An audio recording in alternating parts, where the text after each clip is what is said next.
Congress, CPM, ভারতীয় Janata party, সমস্ত পার্টির নেতা এবং নেতাদের কার্যনীতি আমরা সারা রাজ্যের মানুষ আমরা দেখেছি। আজ মহারাজা প্রদ্যুৎ বিক্রম মালিকের নেতৃত্বে এত রাষ্ট্রীয় দল Bharatiya Janata party, national Congress, international party, communist party থাকা সত্ত্বেও আজকে ত্রিপুরা রাজ্যে একটা আঞ্চলিক দল স্থাপন করার প্রয়োজন কেন লাগলো? আর এই আঞ্চলিক দলের সঙ্গে সবাই কেন অ্যালায়েন্স করতে চায়? এত বড় দল, এত বড় সংগঠন, তারপরেও সবাই বিভ্রান্তি ছড়াচ্ছে, আমার সঙ্গে আসো, আমার সঙ্গে আসো। কেন? এত পাওয়ার, এত প্রশাসনিক শক্তি, এত কিছু থাকা সত্ত্বেও ওই আঞ্চলিক দলকে কেন এত দরকার লাগলো? তো সুতরাং আজকে এই আঞ্চলিক দলের দরকার এই কারণে লেগেছে, কারণ ত্রিপুরার মানুষ সব সময় শান্তি, শৃঙ্খলা, প্রেম, ভালোবাসা, ভাইচারা এটাতেই বিশ্বাসী। দেখা গেছে বিগত কংগ্রেস মুখ্যমন্ত্রী, পূর্ব মুখ্যমন্ত্রী শচীন্দ্র সিং এর আমল থেকে শুরু করে বর্তমান মুখ্যমন্ত্রী ডক্টর মানিক সাহা পর্যন্ত আমাদের এই 20 বৎসনগরের মানুষ, সারা রাজ্যের মানুষ দেখেছে যে বিশেষ করে এই ত্রিপুরা রাজ্যের মাইনরিটি মুসলমানের সঙ্গে কি ধরনের ব্যবহার করা হয়েছে। শচীন্দ্র সিং এর আমলে এই ত্রিপুরা রাজ্যের 50% মুসলমান, সেই মুসলমানকে কম করে ওই ট্রাক গাড়ির মধ্যে ঢুকিয়ে ঢুকিয়ে ভরে ভরে ওই উদয়পুর দিয়ে, আগরতলা, আখাউড়া দিয়ে, সমস্ত সুরামুরা দিয়ে, সমস্ত জায়গা দিয়ে মুসলমানকে সংখ্যায় কম করে দিয়েছে। কমিউনিস্ট পার্টি তারা শোষিত, বঞ্চিত বলে মুসলমানের ভোট হরণ করার জন্য তারা মুসলমানদের ভোট নিল।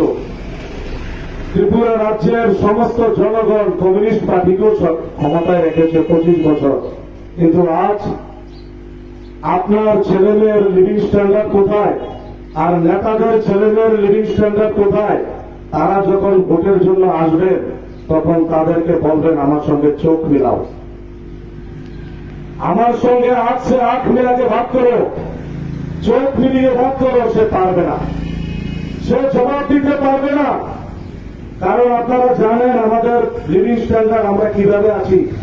আর তাদের কংগ্রেস থেকে শুরু করে কমিউনিস্ট পার্টি যাই বলুন, অন্যায় যে করে আর অন্যায় যে সহে তব সব তৃণ সম্মতকে, পাপ যে করে আর পাপ যে সহ্য করে সবাই সমান দোষী। আজকে 25 বছরের কমিউনিস্ট পার্টি, এই 25 বছরের কমিউনিস্ট পার্টি আমাদের এই 20 বৎসনগর হামেশা মুসলিম এমএলএ মন্ত্রী ছিলেন, কিন্তু কি পেলাম আমরা? জামা কেনার টাকা নেই, জামা কেনার টাকা দিয়ে তাদের ভাষণ শুনলাম। তারা কি দিল আমাদেরকে? বিনিময়ে কি দিল? আমাদেরকে গরিব রেখেছে, আর তাদের বাঁচার উপকরণ, তাদের লিভিং স্ট্যান্ডার্ড দিন প্রতিদিন উন্নত হয়েছে। এই জন্য বন্ধুগণ, এই 2023-এর নির্বাচন, এই নির্বাচন বাঁচার লড়াইয়ের নির্বাচন। এই নির্বাচন ওয়ান লাস্ট ফাইট, এই ওয়ান লাস্ট ফাইট সবচেয়ে আগে এই ত্রিপুরার মুসলমানের আমাদের পাশে দাঁড়ানোর জন্য কোন লোক নেই, আমাদের পাশে দাঁড়ানোর জন্য কোন লোক নেই। এর প্রমাণ আমরা ৭৫ বছর পর এক আঞ্চলিক পার্টি মহারাজা প্রদ্যোৎ বিক্রম মানিকের নেতৃত্বে তৈরি করার দরকার কেন লেগেছে। বিগত দিনে আমাদের পানিসাগরের মসজিদ যখন আগুন দিয়ে ধাও ধাও করে জ্বালিয়েছিল, ত্রিপুরা রাজ্যের বিভিন্ন জায়গায় মসজিদ ভাঙা হয়েছিল আর বাংলাদেশের মন্দিরের উপর আক্রমণ হয়েছিল। ওই সময় এই ত্রিপুরা রাজ্যের পূর্ব মুখ্যমন্ত্রী, বর্তমান মুখ্যমন্ত্রী তারা কোথায় ছিল? তারা ঘুমিয়েছিল।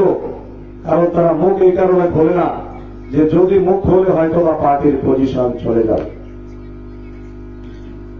আমাদের মহারাজা প্রদ্যোৎ বিক্রম মানিক্য উনি সারা পৃথিবীর সোশ্যাল অ্যাক্টিভিস্ট, এনডিটিভির মাধ্যমে, প্রেস কনফারেন্স, সোশ্যাল মিডিয়ার মাধ্যমে যাতে গৃহযুদ্ধ সংগঠিত না হয়, যাতে হিন্দু মুসলমানের দাঙ্গা সংগঠিত না হয়, এই ত্রিপুরাতে যাতে মসজিদ না ভাঙে, বাংলাদেশে মন্দির যাতে না ভাঙে, এই দুই দেশের মানুষের মধ্যে যাতে সাম্প্রদায়িক সম্প্রীতি রক্ষা হয়, এর জন্য যে উপযুক্ত যেটা করার উনি করেছেন। করেছেন কি করেননি? করেছেন কি করেননি? আজকে কোনদিন উনি মুসলমানের কাছে ভোট চাইতে আসেননি, কোনদিন আসেননি। এই 2023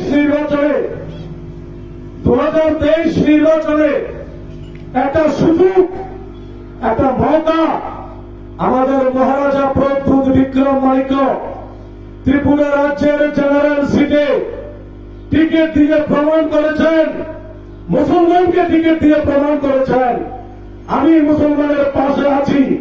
উনি প্রমাণ করেছেন মসজিদ রক্ষা করে আমি মুসলমানের পাশে আছি। উনি প্রমাণ করেছেন মন্দির রক্ষা করে আমি হিন্দুর পাশে আছি।